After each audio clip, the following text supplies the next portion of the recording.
We are Loren and Jody Hulber, and we're so pleased to participate in and support the Bear Fever program. We're absolutely delighted to be hosting this barbecue to honor the great artists that have done the 3 bears that we have on our farm. It's a wonderful program that celebrates community arts and also promotes others to pursue their passion in art. Jody, do you have anything you'd like to add? Well, I think we have so much enjoyment out of it, and we give our thanks to Jane and Paul Stahl for really being the creators of such a wonderful community event. And we just treasure all 3 different bears for their uniqueness. We feel blessed to have them. I think that Eric's bear really captures the heart of our farm here, Fieldstone Farm, and the Flora bear that Joe so beautifully did captures our passion for the outdoors and for gardening. And obviously, the Rod the bear captures Loren's passion for cars, and the pinstriping detail that Alan Johnson did is so remarkable. So we feel blessed to be a part of such a wonderful program. And we hope you'll join us too in supporting the Bear Fever program. Thank you so much. My name is Jane Stahl. I'm Mama Bear. Paul and I, my husband Paul, and I are the coordinators of the Boyertown Bear Fever Community Art Project. I went to Washington, D.C. one year and saw elephants and donkeys on the street every time I came up out of the metro. And I looked at them and I thought, how charming. I don't have to go to a museum to see art. This is so much fun.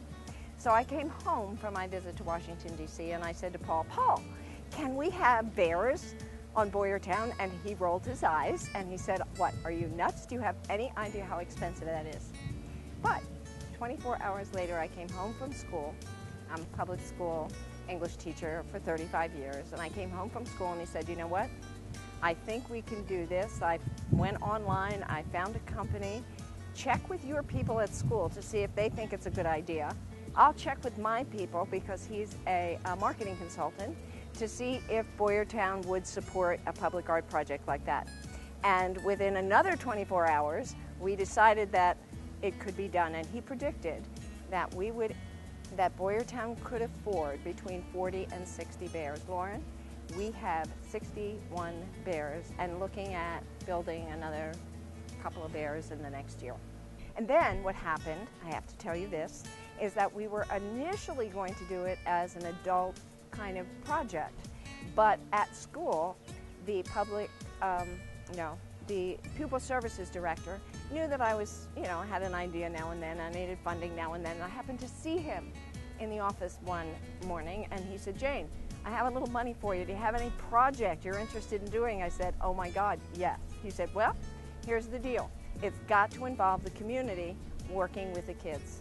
And so what I did was ask some of my favorite students at the time, back in 2003, if they would be interested in working on this project with me. They said yes, and so they joined we had our very first Bear Fever committee meeting at Boyertown High School in the office. That included some of my favorite students, some community members, including Mary Ann Deary, the mayor of Boyertown, Gretchen Lee, who was involved in the arts in Boyertown, and a couple of other people who were interested in students, who were interested in art, who were interested in having fun with a project that we had described. So that's how it started. I knew people would be charmed by the bears, just as I was charmed by the elephants and donkeys in Washington, D.C.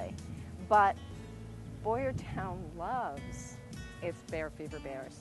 My mother lives across the street from one of the Bear Fever bears. She's now 89 years old, and she continues to tell me, Jane, you would not believe how many people come and photograph the bears and just have their children, sit in front of the bears and have a wonderful time. It's amazing. I hear from people all over the country who come and visit the bears. We have our favorite, we have the most rabid, how's that, Bear Fever fans who came to us from Rochester, New York, the very first year in 2005 when we debuted the project. And they had read about it in the paper, and they have visited hundreds of projects like this around the country.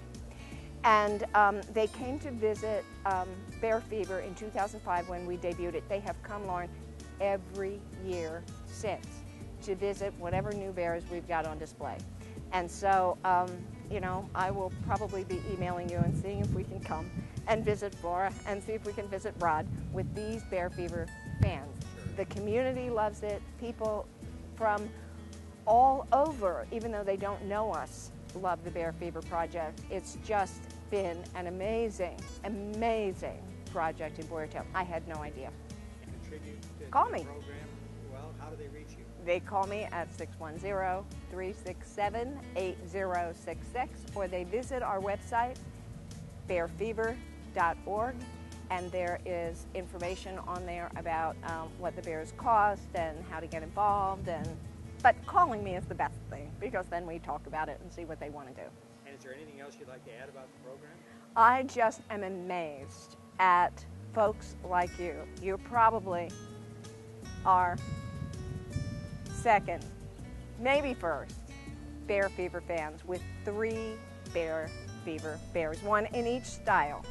And I can't thank folks like you, and especially you and Jody, for your support for the arts, for your support for Bear Fever, in, first of all, sponsoring 3 Bear Fever bears, and then also offering Joe Huber, for example, his own show at Studio B, which helped promote his work and exhibit some of the work that he really loves. I can't thank you and Jody enough for your support for the arts. Thank you. I'm Eric Claypool. I'm a hex sign and barn star painter of Lenhartsville, Pennsylvania. I'm second generation. I learned from my father, Johnny Claypool, who grew up in Philadelphia, came to this area and was fascinated by barn stars. So I kind of grew up with a business, took it over about 15 years ago. I do the Kutztown Folk Festival every year, and 2 years ago I was lucky enough to do this whole bear here. Well, this is one of the Boyertown bears, and Loren and Jody Hulber contacted me, and they got this bear and wanted me to decorate it. They liked my designs, so they kind of gave me free will with it and let me put all kinds of designs over the whole bear. They gave me some specific designs they wanted on it. They had some swans and they had roosters, so I made sure I had a couple roosters, and we got some swans on the other side. They liked the oak leaves. It was kind of my idea to do the hex sign eyes. I threw it around a little bit and thought that would be appropriate, and the little rings around the feet. And then I just did all kinds of designs on it. Got some sunflowers. I got the tree of life on the back. We got pretty much a lot of hex signs on here. Sun, rain, and fertility sign. So I just kind of had free reign with it, and they let me do it. I gave them a few updates on it, and they would come by and say, yep, do a little of this and that, and this is what we have. There's a lot of hours in it. I've had it at my house, in my studio, probably 4 months, I would say, and worked on it, you know, here and there in between making stock for the festival. But I'd really have to think on that one. There's 50 hours into it, maybe. It's hard to say. It's been so long since I've seen it, so the roosters have been a big thing for me lately. The Tree of Life has always been a great design. The 12-point star has always been my favorite star, so I did a few on your barn, and that's a hill star with a 12-point star design. That's probably my favorite sign. I believe there's 8 barn stars on there, a lot of 12 points with the hill star design. There's the yin yang design on it. There's a 16-point star. I think there's a few 8-point stars. Stars date back about 200 years, you know, so it's these days I redo a lot of barns with different designs on it. So they kind of pick the designs, let me throw it around a little bit, give them some ideas, and we'll have some pictures of them too. Been in a few magazines. I'm going to have another barn filmed soon, and it's just a fun art. You know, it's a little different than painting them on here. I have different brushes, different styles. So this was a recently sided barn, so that was easier to paint on an old rough barn, but still, you know, I use the same barn brushes for that as well. And it's two different arts combined in one. So it's a unique hex sign barn star business. A lot of fun with it. Totally enjoy it. My name is Alan Johnson from Blairstown, New Jersey, and I do pinstriping, lettering, classic car restoration, pinstriping, and that type of work. I started at 12, so a few years. And what was your inspiration? How did you get started? I saw Ed Big Daddy Roth stripe a car when I was 12 years old in the New York Coliseum, and I was always fascinated by all the little books, we call them, with all the pinstriping in it and then had no idea how you do that. But I saw him do it, and I found a brush. It took me years to find a brush, and then I just started striping everything I could, and that's how it started. I went to art school after high school. I didn't know what I was going to do after high school, and the teacher said, how about art school? I said, there's such a thing, and I went to a Newark School of Fine and Industrial Art, a 3-year school, and I took commercial art because I opened up a newspaper and saw lots of jobs with commercial art, so I took that course. The cars that come out of the restoration shops that you've never seen in your life, they're just so unusual, and they're pretty exciting to do. And you just know where the stripes are supposed to go by experience after a while. And some restoration cars that I've seen out in Colorado, I do a lot of work. A couple Bonneville cars that were really neat, restored, and we lettered and painted those. They're a lot of fun. You know, all the major shows. And then I do the show right downtown here in Macungie, my favorite show, and the Wheels of Time show in August. That's my favorite show. But we traveled around the country a lot doing shows, but we just limit it to just maybe a few now. It's just a great setting. It's like Anywhere USA. The guys are great that run it, and the money goes to charity that they raise, and I'm very much into that. Well, Loren, most of your cars are red. So I've striped some of your vehicles, and I said, well, just paint it red because we'll start from there. And then I had to go to Colorado, so it sat for a few months in my shop. And when I came back, I just started laying it out, and it just developed as we went along. The Hot Rod Bear.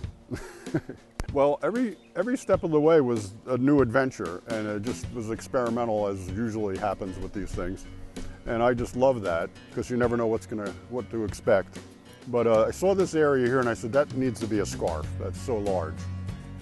I did the face first. I put a base coat on it of a neutral gray, and then started airbrushing. I had some photos of bears that we've taken in our yard. And the copper leaf on the eyes just brought this thing to life. So I figured, let me start with its personality, and then move through the whole rest of it. Gave it a racing suit, flames, and lots of different aspects. All these patches are from the old race car. Anybody that's into old race cars would recognize these patches. They go back to the 50s. And then I figured I'd sign it in an old period-looking patch. And we have Loren and Jody there. Well, I sat and looked at it for a while. I wet sanded this whole thing first before I started. That way the adhesion for the clear coat would be very good. And I just sat and looked at it for a while and studied it, and it definitely is leaning to it's relaxing on one foot. And the back also, to get the symmetry of the pinstriping on a curve was interesting. Everything about this was interesting. Nothing was normal. I like that. The buttons, this looks very difficult, and this was so easy to do. It's amazing. Really? Easy for you, hard for me. Yeah. Well, it's little tricks you learn with airbrush, little friskets and things. It works out good. This was shot with white, and then I put the checkerboard in it and airbrushed the shadows in it and stuff. But everything's done freehand. There's no computer stuff. We still do things the old way, because all of these restorations, they do things the old way, and it just works best for me. Such a wonderful day. Thank you. I wish I was there at the opening. I really look forward to seeing the kids and talking to them about the art careers they're having and the different medias. There's so many avenues for young people to take this today. Thank you. I'm Joe Hoover, and I'm the creator of Florabear. To learn more about me, you'd have to include the fact that I was once an elementary school teacher, 3rd grade, and my painting is really a hobby of my retirement years. And that's about the extent of my glory, I guess. Well, painting was something that interested me from my youth. Coloring books were a special activity as a young kid. And as a teenager, my pastel paintings are still hanging in my house. I still aspire to be able to paint that well now. Painting was not part of my training in my post-teaching years, except for some incidental classes. So it's mostly an intuitive activity. Well, I am painting florals at this time of the year because in May, that's what my focus is. In fact, I'm painting not so much right now in the summer months as I do in the winter months because a vegetable garden and a flower garden take a lot of my attention. Well, I'm a member of the Chester County Art Association, the Reading Berks Art Alliance, Pottstown Art Guild, and Gallery on High on Pottstown, Studio B in Boyertown. So with their ongoing shows, my retirement hobby is put to good use, yes. I was honored to be asked to do Flora Bear. I originally was part of the Bear program when I did the Bear for a funeral home in Boyertown. And it was through that context that I was contacted. Actually, when I did the funeral Bear, I put him in a pinstripe suit at the request of the funeral director. And I initially offered to do a bear with a floral theme. So I was happy to be invited to do another bear where I could make use of the floral theme. I remember setting up the blank bear on my driveway parking area. And it was during the summer months. And anything you see on that bear is probably something that was growing in my garden. A few of the flowers are invented. I don't think they exist naturally, but let me see. I'm sure roses and morning glories and those kinds of things grow in the Hoover garden. Oh, Gigi, yes. I was so delighted that when I came today and Gigi was next to the house, she allowed me to talk to her, and she did give me a little hello, meow. And wouldn't you know, up here at the interview, she decides she wants to be part of it. I included her at Jody's request on my painting. You see her pawing at a butterfly there on the front left paw of the bear. Well, I tried to give it a compassionate, friendly bear kind of look, and I went toward a texture of hair on the face. I tried to achieve that. I hope it looks friendly. In the lower left there are some orange poppies. This year the poppies were in great abundance in my garden. Quite. In fact, in my camera in my pocket, I have a display of all the poppies that bloom. The white daisies that form the necklace of the bear are now in bloom at home in my garden. And the sunflowers, which are more visible from the back of the bear, are now just about that high in my garden, but they're advertised on the seed package to be 9 feet later on. So we'll see. So there's quite a variety. Some of the flowers, as I say, are invented to fill in the spaces. And I can't really give them names. I haven't invented any names for those flowers. I'm so proud to have her here included in your collection.